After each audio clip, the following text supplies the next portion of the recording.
Mpendwa mtazamaji, siku ya Ijumaa, karibu katika tafakari ya neno la Mwenyezi Mungu. Tafakari yetu tunaipata kutoka kwa waraka wa Mtume Paulo kwa Timotheo.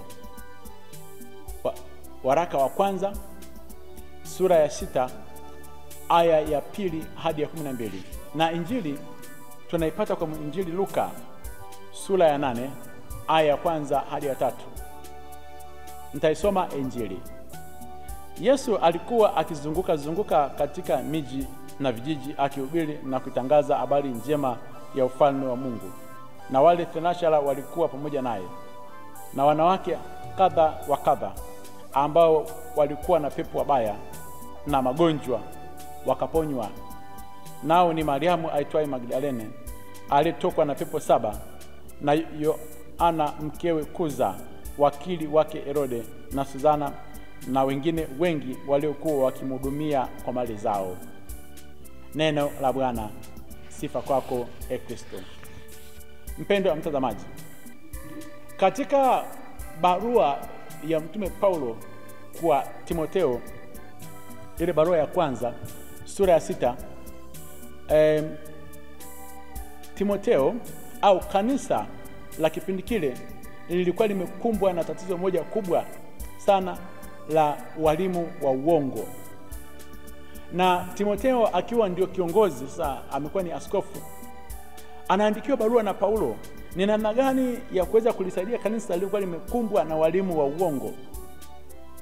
Paulo anamtolea sifa za wale walimu wa uongo jinsi walivyo. Sifa ya kwanza, Paulo anazungumza kwamba mwalimu wa uongo ni yule aliyekuwa amekuja akaanza kufundisha watu wengine elimu nyingine tofauti na ile ambayo Paulo aliwafundisha juu ya Bwana wetu Yesu Kristo.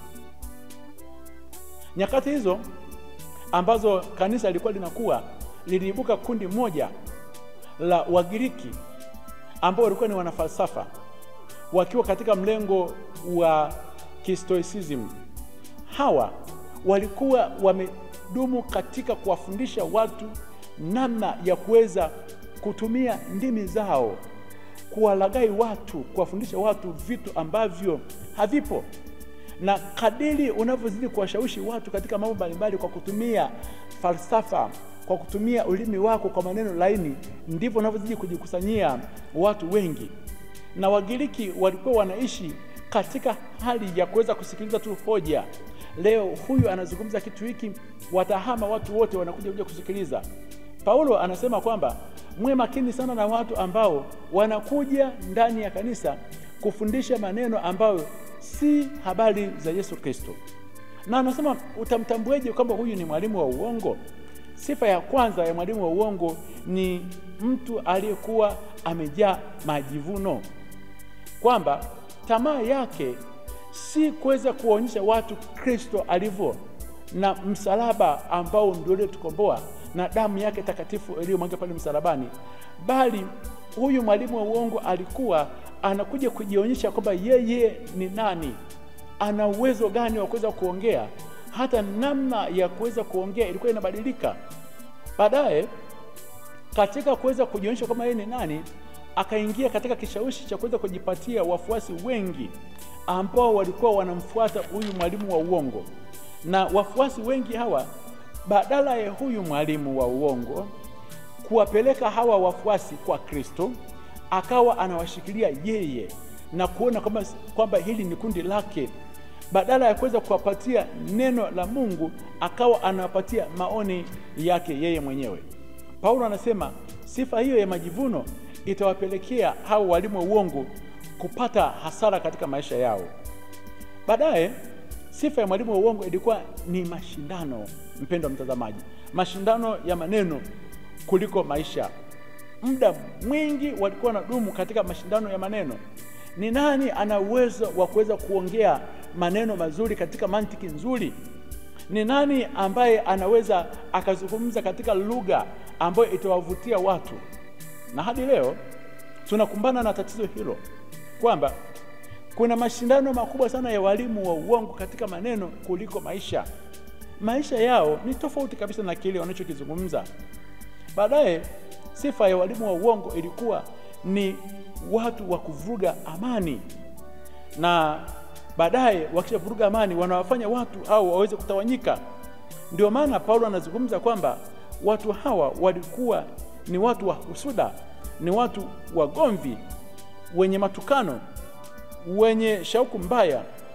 Muda mwingi zaidi ni kukaa katika majadiliano, na ni watu ambao ukifikiria kwa undani sana walikuwa wameharibika akili zao, ambao hawahubiri ukweli na wakidhani kwamba kwa maneno yao wanaweza wakawashawishi watu wote waweze kwenda kwao. Basi katika hilo walifika hatua walimu wa uongo, dini ikawa ni biashara, na baadaye wakawa wanatafuta faida yao, na kuhubiri ikawa sio wito, bali kuhubiri yakawa ni kazi, au kuhubiri yakawa ni maisha, ambapo wao ndio walikuwa wanajipatia faida hizo. Sasa kwa mwalimu wa kweli anapaswa kuwa namna gani? Paulo anazidi kutoa sifa za mwalimu wa kweli. Anamwambia huyu Timotheo, usiingie katika mtindo wao. Wewe ambaye ni askofu, baki katika hali ya utauwa na kuridhika. Mpendwa wa mtazamaji, utauwa ni nini? Utauwa ni hali ya mtu kuweza kuishi maisha ya maadili mema. Ni hali ya mtu kuweza kuishi katika tabia nzuri, kuwa mwaminifu, yaani mtu aishi kulingana na kanuni. Sasa Paulo anazidi kumfundisha huyu Timotheo kwamba katika maisha yake aishi katika maadili mema. Na baadaye nini maana ya kuridhika? Kuridhika ni kutosheka. Kuridhika ni kutosheka na vitu vya nje.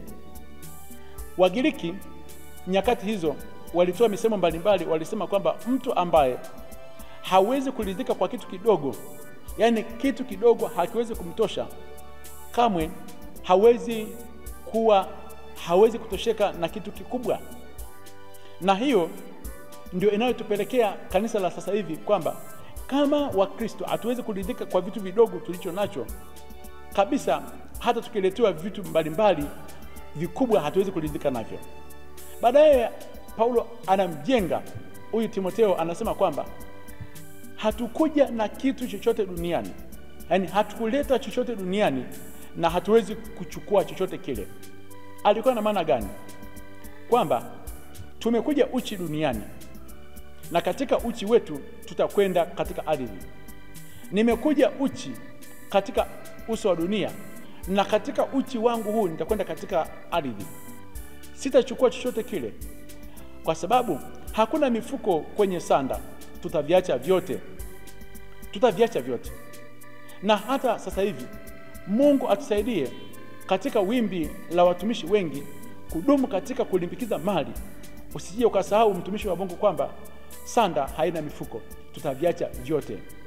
Mambo gani ambayo mwanadamu ambaye amemfuata Kristo katika nafasi ya uongozi anapaswa kuweza kuwa nayo? Ni haya.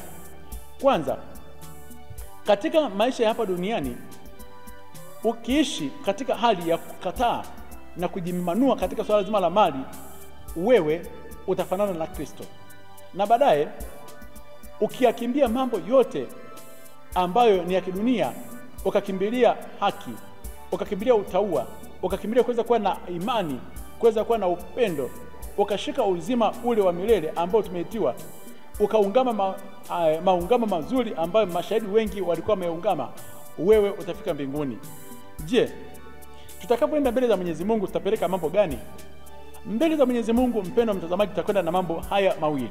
Ya kwanza, tutajichukua sisi wenyewe. Nitajichukua mimi mwenyewe kwenda mbele za Mwenyezi Mungu. Nitaacha kila kitu mbele za Mwenyezi Mungu, nitakwenda mwenyewe. Hivyo basi, kuanzia sasa lazima nifanye mazoezi. Lazima ufanye mazoezi ya kuijenga nafsi yako ambayo utaipeleka mbele za Mungu bila haya au bila hofu.